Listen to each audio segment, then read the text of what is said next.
جی السلام علیکم ناظرین، کیا حال ہیں؟ ٹھیک ہیں آپ؟ میں آپ کا اپنا ساجد ہاشمی آج بہت عرصے بعد ایک ویڈیو لے کے حاضر ہوا ہوں۔ پہلے بھی میں نے ایک دو ویڈیوز لگائی تھی، کچھ مظلوم لڑکیاں، کچھ ایسی لڑکیاں جن کے گھر کے کچھ ایشوز تھے، ان کو آپ لوگوں نے بہت تعاون بھی کیا، ان کی ہیلپ بھی کی۔ کافی بھائی جو مجھے جانتے بھی ہیں انہوں نے مجھے ان کے لیے پیسے بھی بھیجے، ان کی اچھی جگہوں پہ رشتے بھی ہو گئے۔ آج کافی عرصے بعد میں ایک ایسی سٹوری لے کے حاضر ہوا ہوں۔ یہ میری جو ہے یہ میرے ساتھ بیٹھی ہیں محترمہ، یہ ہماری بہن، انہوں نے سوشل میڈیا اکاؤنٹس ہماری ویڈیوز دیکھ کے ہم سے رابطہ کیا، ہمارے پاس آئیں۔ انہوں نے ہمیں جو اپنی پریشانیاں بتائیں وہ سن کے میں یہ ویڈیو بنانے پہ مجبور ہو گیا۔ کیا پریشانیاں ہیں، کیا حالات ہیں، وہ ان سے جانتے ہیں، ساتھ ساتھ میں بھی آپ کو گائیڈ کر دوں گا۔ جی السلام علیکم۔ وعلیکم السلام۔ کیا نام ہے آپ کا؟ مرال۔ مرال، مجھے سب سے پہلے تو یہ بتائیں کہ آپ کی ایج کتنی ہے؟ 20 سال۔ 20 سال ایج ہے۔ آپ نے مجھے جب رابطہ کیا آپ نے مجھے بتایا تھا کہ آپ اپنے سوتیلے ماں باپ یا کہہ لیں کہ وہ آپ کے پھپھی اور پھپھڑ ہیں ان کے پاس رہ رہی ہیں، تو آپ ان کے پاس کیوں رہ رہی ہیں؟ ان کے پاس میرے سے رہ رہی تھی کہ جو میرے پہلے پیرنٹس تھے نا وہ رہتے تھے UK میں، باہر کے ملک، ٹھیک ہے، جس کی وجہ سے مجھے ان کے پاس رہنا پڑا۔ مثلا آپ کے جو اوریجنل پیرنٹس ہیں، آپ کے ابو اور امی، وہ UK میں رہتے تھے، اور انہوں نے آپ کے ابو نے اپنی بہن مثلا آپ کی پھپھو ان کے پاس آپ کو چھوڑا۔ انہوں نے مجھے ان کے پاس رکھا تھا کہ یہاں پہ رہے گی، تو اس کے بعد ان کی وہاں پہ ہوگی ڈیتھ کسی حادثے کی وجہ سے۔ آپ کو وہ ساتھ نہیں لے کے جا سکتے تھے؟ نہیں، ساتھ نہیں لے کے جا سکتے، مجبوری ایسی تھی کہ وہ صرف خود ہی دونوں گئے تھے۔ تو وہ کتنا عرصہ مثلا انہوں نے وہاں پہ وہ رہے ہیں تو ان کی بس ڈیتھ ہو گئی ہے؟ کافی عرصہ وہ لوگ وہاں پہ رہے ہیں، اس کی وجہ سے انہوں نے سمجھا تھا کہ پھپھا پھپھڑ نے کہ میرے لیے بہت زیادہ پراپرٹی وغیرہ انہوں نے جمع کی ہوگی، جس کی وجہ سے وہ لوگ مجھے سنبھالتے رہے۔ تو وہ وہاں سے باہر سے آپ کو، جب آپ کے امی ابو زندہ تھے، آپ کو وہ آپ کا خرچہ پانی، یہ مہینے کے اخراجات یہ بھیجتے تھے؟ ہاں جی، تب مجھے بھیجتے تھے وہ تھوڑے بہت پیسے وغیرہ، جو مطلب کہ میرا خرچہ وغیرہ ہو جاتا تھا۔ بھیجتے پھپھا اور پھپھڑ کو ہی تھے، ان کو ہی پتہ تھا کہ کیا بھیجتے ہیں کیا نہیں۔ تو جب تک آپ کے پیرنٹس زندہ تھے آپ کو انہوں نے مثلا آپ کے پھپھڑ اور پھپھو جو ہیں انہوں نے کھانا پینا یہ سارا صحیح کرتے رہے، آپ کی پرورش صحیح کی انہوں نے؟ نہیں، اتنا نہیں تھا، کچھ بچا کبھی بھی مجھے کھانا پڑتا تھا، اور کبھی کبھار مطلب کہ وہ جب بنا ہوا تھا تو کوئی آتا تھا گھر میں تو ساتھ بٹھا لیتے تھے کھانے پینے کے لیے۔ مثلا کوئی آ گیا ہے تو اس کو دکھانے کے لیے ناظرین کہ یہ ہم تو اسے بڑے اچھے طریقے سے پال رہے ہیں۔ اچھا، جب آپ کی جب وہ آپ کے پیرنٹس حیات تھے، زندہ تھے، تو آپ کی ان سے بات چیت ہوتی تھی؟ جی، مجھ سے بات چیت ہوتی تھی، لیکن انہوں نے میرے ڈرا کے رکھا ہوا تھا کہ ان کو سچ نہیں بتانا، ایسے نہیں بتانا کہ تم ایسے رہتی ہو یا ہم نے تم کو ایسے رکھا ہوا ہے۔ تو بیٹا آپ کے اپنے وہ پیرنٹس تھے، آپ انہیں چھپ کے کال کر لیتی، آج کل تو سوشل میڈیا کا دور ہے، آپ کسی وائس سے انہیں کانٹیکٹ کرتی کہ یہ میرے ساتھ یہ سلوک کر رہے ہیں۔ میرے پاس فون وغیرہ نہیں تھا جس کی وجہ سے میں کرتی، اور میں ہے بھی چھوٹی تھی تب، اسی وجہ سے۔ انہوں نے آپ کی ایجوکیشن کتنی، آپ کی ایجوکیشن کتنی ہے؟ ایجوکیشن مجھے انہوں نے زیادہ نہیں پڑھایا۔ مثلا میٹرک کیا ہے آپ نے، کمپلیٹ ہے؟ جی، میٹرک میں نے کیا۔ اچھا، پیرنٹس کی آپ کی جب ڈیتھ ہو جاتی ہے اس وقت آپ کی ایج کیا تھی؟ اس وقت میری ایج تقریباً 14 سال تھی۔ ناظرین، جب اس بچی کے پیرنٹس کی ڈیتھ ہوتی ہے اس بچی کی ایج 14 سال تھی، اور وہ اس کے جو پھپھی اور پھپھڑ تھے وہ اس چکر میں کہ اس کے پیرنٹس تو مر گئے، اللہ کے پاس چلے گئے، اور اس کی پراپرٹی کے لالچ میں کہ 18 سال کی ہوگی تو ہم اس کی پراپرٹی ہتھیا لیں گے۔ تو جب آپ 18 سال کی ہوئیں، آپ کے ان کو جو سوتیلے ماں باپ تھے انہیں پتہ چلا، آپ کی پھپھو کو پتہ چلا کہ 18 سال کی ہو گئی ہیں، آپ کے نام کوئی پراپرٹی کوئی تھی، کچھ تھا؟ نہیں، کچھ نہیں تھا۔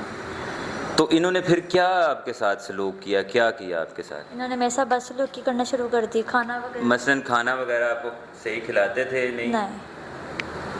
ناظرین، جب انہیں پتہ چلا کہ اس کے نام تو کچھ بھی نہیں ہے تو اس کے کھانے پینے کا، پہلے بھی بیچاری بتا رہی ہے کہ جھوٹا کھانا یا ایسی، برتن بھی دھوتی، ان کے کپڑے بھی، مثلا ایک قسم کی انہیں تو میڈ مل چکی تھی، مجھے اب یہ بتائیں کہ آپ نے مجھے بتایا، آپ نے وہ زخم بھی ہماری جو مس تھی انہیں دکھایا ہے کمر پہ جو ہے، کہ آپ پہ یہ تشدد بھی کرتے رہے ہیں؟ جی ایسا ہی ہے، تشدد بھی کیا انہوں نے میرے پہ۔ مثلا کن باتوں پہ آپ پہ یہ مار کٹائی کیوں کرتے تھے؟ ان کے جو بچے تھے ان لوگوں کو دیکھنا، کبھی میں نے بول دینا کہ مجھے بھی یہ چیز صحیح ہے، تو انہوں نے پھر مجھے ان سے سیپریٹ لے کے جا کے مارنا۔ ناظرین، جب کہ پیرنٹس اس کے ان کے حوالے کر کے گئے ہیں، پیسے بھی بھیج رہے ہیں وہ منتھلی، پھر بھی اس پہ تشدد سارا کچھ۔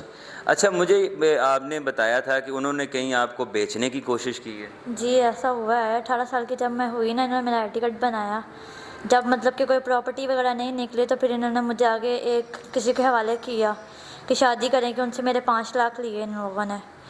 اس طرح ہوئی بات، پھر میں وہاں سے یہ تو آپ کو پتہ ہے نا ایکچوئل ناظرین، یہ واقعہ ہوا ہوگا کہ جیسے ہمارے لاہور میں ایسے علاقے ہیں کہ جہاں پہ جسم فروشی اور اس طرح کا دھندا کیا جاتا ہے۔ اس بچی کو انہوں نے یہ بتایا، جہاں تک میری انفارمیشن ہے کہ اس بچی کو انہوں نے یہ بتایا کہ تمہاری اس سے شادی کر رہے ہیں، اور شادی بھی ایک رات کی کہا تھا؟ ہاں جی، ایک رات کی شادی ناظرین، کہ اس سے پھر وہ کہتے ہیں کہ جی 5 لاکھ، جی 5 لاکھ لیے۔ 5 لاکھ روپیہ اس سے لیا۔ پھر کیا ہوا؟ اس بندے نے آپ کو کیا کہا، یا آپ جب گئیں، آپ نے جو بھی واقعہ مجھے بتایا، فرسٹ بندے جس کے ساتھ آپ کی انہوں نے ڈیل کی، کیا ہوا واقعہ؟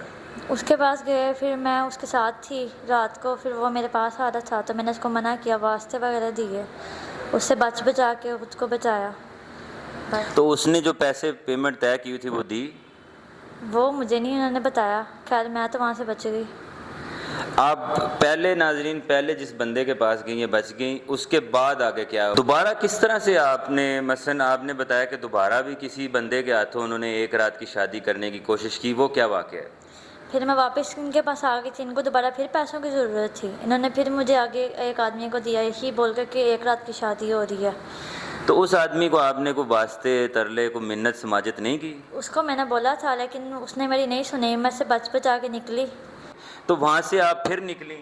جی وہاں سے پھر میں نکلی، پھر میں نے یوٹیوب پہ آپ کا سنا دیکھا، تو پھر میں نے آپ سے رابطہ کیا۔ تو پھر ابھی آپ یہاں ہمارے پاس ہیں، یہاں پہ آپ کو مثلا رہ رہی ہیں، آج دوسرا دن ہے، مجھے یہ بتائیں کہ آگے آپ کیا چاہ رہی ہیں؟ آگے میں چاہ رہی ہوں کہ مجھے کوئی میری سیفٹی پرپز ملے، یہاں پھر کوئی رہائش وغیرہ ملے۔ ابھی تو میں فی الحال آپ کے پاس ہی ہوں نا، کوئی مطلب کہ امداد وغیرہ ہو یا جو بھی ہو۔ ناظرین، میرے جو بھی بھائی اوورسیز پاکستانی یا پاکستان کے اندر جو بھی ہیں وہ دیکھ رہے ہیں، اگر کوئی اس کے سر پہ ہاتھ رکھنا چاہتا ہے بھائی بن کے، والد کی جگہ پہ، تو وہ آپ سکرین پہ دیے گئے نمبر پہ رابطہ کریں۔ اگر کوئی سیریس اچھا کوئی نیک انسان، کوئی انسان صفت، کوئی ایسا اچھا انسان جو آپ سے نکاح کی دعوت دے، آپ کو شادی کی خواہش رکھتا ہو، جو آپ کو سنبھال سکے، آپ کو پورا پروٹوکول دے، عزت کے ساتھ رکھ سکے، پاکستانی ہو یا اوورسیز پاکستانی، تو کیا آپ رشتے کے لیے ہاں کر دیں گی؟ آپ میرے بھائی ہیں، جیسا آپ کو بہتر لگے گا آپ کر دیجیے گا۔ بالکل، آپ میری چھوٹی بہنوں کی طرح ہیں۔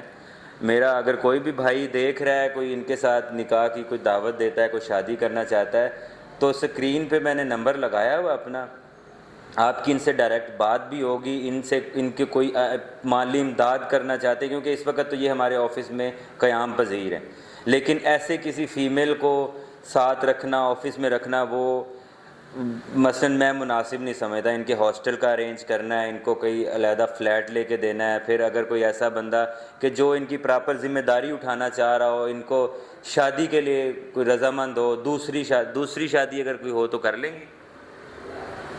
جیسے آپ کو مناسب لگے بھائی۔ تو ناظرین، آپ لازمی رابطہ کریں، ڈائریکٹ ان سے آپ کی ویڈیو کال پہ بات کروا دیں گے، ان سے آپ کے نمبر پہ بات کروا دیں گے۔ آپ نے اگر کوئی امداد دینی، کچھ بھی کرنا ہے، وہ ڈائریکٹ ان تک ہی پہنچے گی۔ اور اس کے ساتھ ہی مجھے اجازت دیں، ایک اور نئی کہانی کے ساتھ میں حاضر ہوں گا، تب تک کے لیے اللہ حافظ۔